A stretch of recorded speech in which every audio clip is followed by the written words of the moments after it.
US Iran উচ্চ পর্যায়ের বৈঠক শুরু হয়েছে। লেবাননে ইসরায়েলি হামলা এবং হরমুজ প্রণালী নিয়ে উত্তেজনা ক্রমশ বাড়ছে। এতক্ষণ দেখছিলেন শিরোনাম, এবার বিস্তারিত খবরের দিকে নজর রাখছি আমাদের। সুইজারল্যান্ডের বোর্গেনস্টোক রিসোর্টে মার্কিন যুক্তরাষ্ট্র ও ইরানের মধ্যে এক উচ্চ পর্যায়ের ঐতিহাসিক বৈঠক শুরু হয়েছে। কাতার ও পাকিস্তানের মধ্যস্থতায় লেক লুসানের অববাহিকায় এই শান্তি আলোচনা অনুষ্ঠিত হচ্ছে। তবে এই গুরুত্বপূর্ণ কূটনৈতিক তৎপরতার মধ্যেই লেবাননে ইসরায়েলের অব্যাহত হামলা এবং কৌশলগতভাবে গুরুত্বপূর্ণ হরমুজ প্রণালী বন্ধ করা নিয়ে চরম উত্তেজনা বিরাজ করছে। সুইজারল্যান্ডে হাই প্রোফাইল কূটনৈতিক বৈঠক। কাতার পররাষ্ট্র মন্ত্রণালয়ের পক্ষ থেকে আনুষ্ঠানিকভাবে এই আলোচনার শুরুর কথা নিশ্চিত করা হয়েছে।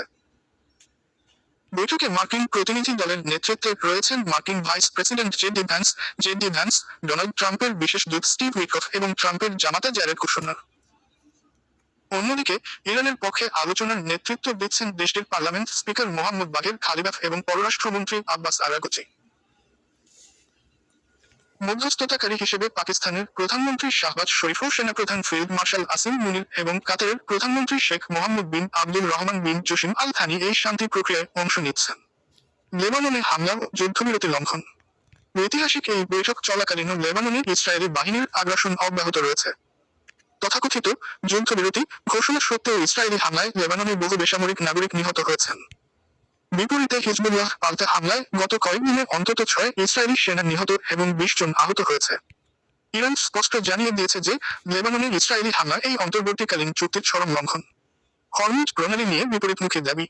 লেবাননে ইসরায়েলি হামলার প্রতিবাদে ইরান কৌশলগত হরমুজ প্রণালী পুনরায় বন্ধ করে দেওয়ার ঘোষণা দিয়েছে।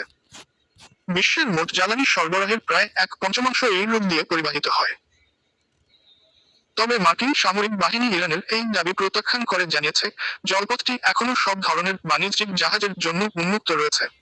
চুক্তির মূল লক্ষ্য। উভয় পক্ষই এই আলোচনাকে একটি চূড়ান্ত ও দীর্ঘমেয়াদী চুক্তিতে পৌঁছানোর প্রাথমিক ধাপ হিসেবে দেখছেন।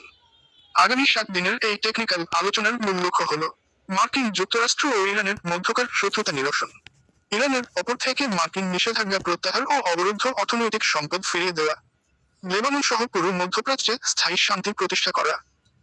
তবে ভূ রাজনীতিবিদদের মতে ইসরায়েলের আগ্রাসী মনোভাব এবং হরমুজ প্রণালীর অস্থিরতা এই শান্তি প্রক্রিয়াকে ভেস্তে দেওয়ার বড় কারণ হয়ে দাঁড়াতে পারে।